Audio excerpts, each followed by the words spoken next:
हा आलू पराठा खूप छान असा लागतो। तुम्ही सुद्धा ही नक्की ट्राय करून बघा ही रेसिपी। आणि मुलांच्या टिफिनसाठी वगैरे सकाळ सकाळ नाश्त्यासाठी सुद्धा खूप छान अशी ही रेसिपी आहे। तुम्ही सुद्धा ही नक्की ट्राय करून बघा।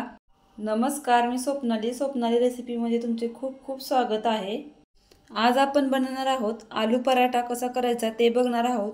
चला तर मग रेसिपीला सुरुवात करूया। आलू पराठा बनवण्यासाठी मी इथं गव्हाचं पीठ घेतलेलं आहे बघा, 2 वाट्या। अशा सपाट वाटी भरून 2 वाट्या पीठ घेतलेलं आहे आणि हे पीठ चाळून घेतले। तर हे आपल्याला अगोदर कणिक मळून घ्यायची आहे म्हणजे पीठ चांगलं भिजतंय। इथं गव्हाचं पीठ घेतलंय 2 वाट्या आणि त्याच्यामध्येच ह्याच वाटीने 2 वाट्या गव्हाचं पीठ घेतलेलं आहे आणि थोडं 2 चमचे मोठे 2 चमचे बेसन पीठ घेतलेलं आहे। बेसन घातल्यामुळे चांगले आपले पराठे खरपूस चांगले होतात बघा। आणि याच्यामध्ये टाकायचं आहे चवीनुसार मीठ। मिक्स करून घ्यायचं आणि हे पीठ मळून घ्यायचं। बेसन पीठ टाकलं आपण, मिक्स करून घेतलं, मीठ वगैरे टाकलेलं। आता थोडं थोडं पाणी करून आपण हे घट्ट पीठ मळून घ्यायचं आहे बघा। जास्त सैल ठेवायचं नाही, घट्ट असं हे पीठ मळून घ्यायचं आपण।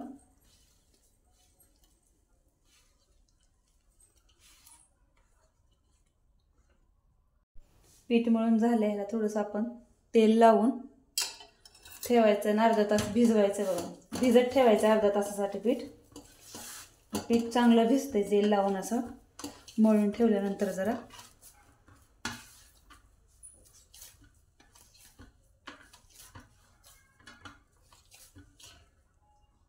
पराठा बनवण्यासाठी आता आपण इथं 4 बटाटे घेतलेत बघा।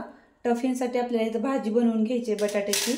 तर हे बटाटे मी इथं 4 बटाटे मध्यम आकाराचे शिजवून घेतलेले आहेत बघा। जास्त पण गाळ करायचे नाहीत, शिजवून जास्त गाळ पण करायचं नाही, म्हणजे बटाट्यामध्ये पाणी धरतं आणि आपली जी बटाट्याची भाजी होती ती अशी पचपचीत जरा पातळ होते।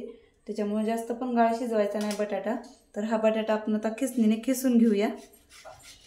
खिसल्यामुळे ना चांगला मऊसूत होतो।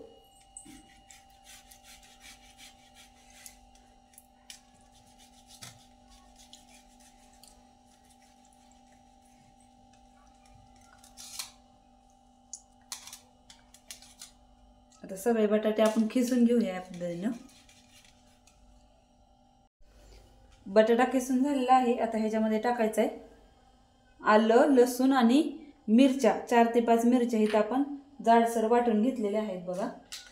आणि ही बारीक चिरलेली कोथिंबीर, अर्धा चमचा जिरं, ह्याच्यामध्ये टाकायचं आहे थोडासा ओवा, थोडीशी पाव चमचा हळद, ह्याच्यामध्ये टाकायचा आहे थोडासा चाट मसाला, ह्याच्यामध्ये टाकायचं आहे चवीनुसार मीठ। आता हे चांगलं मिक्स करून घ्यायचं आहे। याच्यामध्ये तुम्हाला गरम मसाला पावडर पण टाकायची असेल तर तुम्ही टाकू शकता तुमच्या आवडीनुसार। मसाला वगैरे सगळं मिक्स करून झाला आहे। मग आता आपलं टिफिन पण चांगलं झालेलं आहे, एकदम मऊसूत। खिसणीने खिसून घेतल्यामुळे चांगलं मऊसूत असं होतंय बघा। तर आता आपण असे गोळे करून घ्यायचे। आपल्याला जेवढा लहान मोठा पराठा पाहिजे त्याप्रमाणे आपण गोळे करायचे आहेत। मी जास्त लहानही करणार नाही आणि जास्त मोठेही करणार नाही। तर असे गोळे करून घेऊया। सगळे गोळे करून घेतलेले आहेत आपण, एकूण 9 गोळे झालेले आहेत बघा आपले। तर आता आपण पराठा करायला घेऊया। आपलं पीठ सुद्धा भिजलेलं आहे, पीठ चांगलं भिजलंय। आपण एकदा चांगलं असं मळून घेऊया तेल लावून। आणखीन थोडंसं तेल लावून पीठ मळून घ्यायचं। छोटा छोटा गोळा करून घ्यायचा आपण।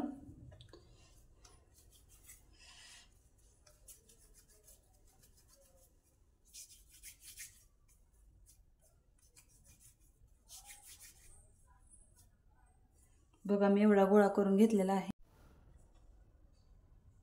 बघा। आपण अशा पद्धतीने गोळे करून घेतलेत। तर आपण ह्याला आता अगोदर थोडंसं लाटून घ्यायचं आहे, थोडंसं पीठ लावून पिठामध्ये घोळवून थोडंसं लाटून घ्यायचं। तर लाटून घेऊया थोडंसं।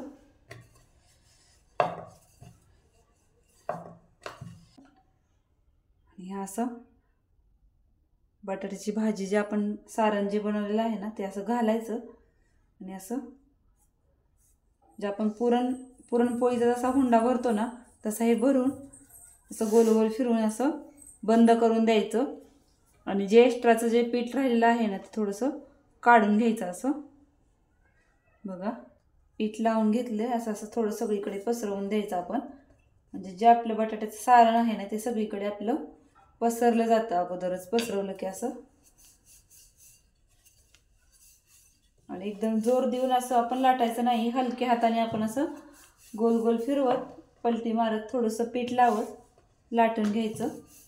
बघा ह्या पद्धतीने आपण सर्व पराठा लाटून घेतलेला आहे असा. तर ह्या बाजूला पिठाचा भाग दिसतंय बघा, जास्त पीठ दिसतं, आणि ह्या बाजूला जास्त असं आपलं सारण दिसतंय. तर टाकताना आपण ना ह्या बाजूवर ही बाजू ना तव्याच्या अशी खाली करायची. ॲल्युमिनियमचा तवा गरम करायला ठेवलाय, तवा पण चांगला गरम झालाय. आता आपण पराठा टाकून घेऊया. पराठा टाकण्या अगोदर आपण सगळीकडे तेल लावून घ्यायचं आहे बघा असं तव्यावर, म्हणजे आपला पराठा चिटकणार नाही खाली. बघा आपण ही पीठ दिसतंय ना जास्त, ती बाजू आपण खाली करायची आहे, आणि जास्त सारण दिसणारी ती बाजू आहे ती वरती करायची आहे. तर आता आपण टाकून घेऊया. आता मिनिटभर झालं की टाकून लगेच बघा असं पलटी मारायचं आहे. आता आपण तेल लावून घ्यायचं ह्या बाजूने. तुमच्या आवडीप्रमाणे तुम्ही तूप जरी लावलं तरी चालतं. मी इथं तूप नाही तर तेलाचा वापर करणार आहे. तर असं थोडासा गॅसची फ्लेम वाढवायची आणि कमी जास्त करत असा खरपूस असा आपण पराठा दोन्ही बाजूनी भाजून घ्यायचा आहे. बघा दोन्ही बाजूने आपला खरपूस असा पराठा भाजलेला आहे, मस्त असा एकदम. आणि खरपूस भाजल्यानंतरच त्याची चव खूप छान लागते अशी गरम गरम. आणि एखाद्या जाळीवर किंवा असं काढलं ना की वाफ धरत नाही बघा. तर असं जाळीवर आपण काढून घ्यायचा, म्हणजे वाफ धरत नाही, खालून वाफ जाते. तर सर्व पराठे आपण ह्याच पद्धतीने करून घेऊया. आपले सर्व पराठे असे करून झालेले आहेत बघा, काय मस्त झालेले आहेत पराठे बघा. जास्त जाडही केलेले नाहीत आणि जास्त पातळही केलेले नाहीत.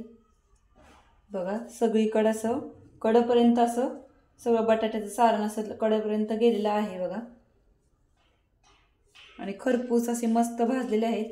तुम्ही सुद्धा ही रेसिपी नक्की ट्राय करून बघा. मुलांच्या डब्यासाठी वगैरे खूप चांगले आहे, किंवा सकाळ सकाळी नाश्त्यासाठी वगैरे वेगळं काहीतरी, आणि मुलांना पौष्टिक असा खूप हा बटाट्याचा पराठा खूप असा छान आहे. तुम्ही सुद्धा ही रेसिपी नक्की ट्राय करून बघा.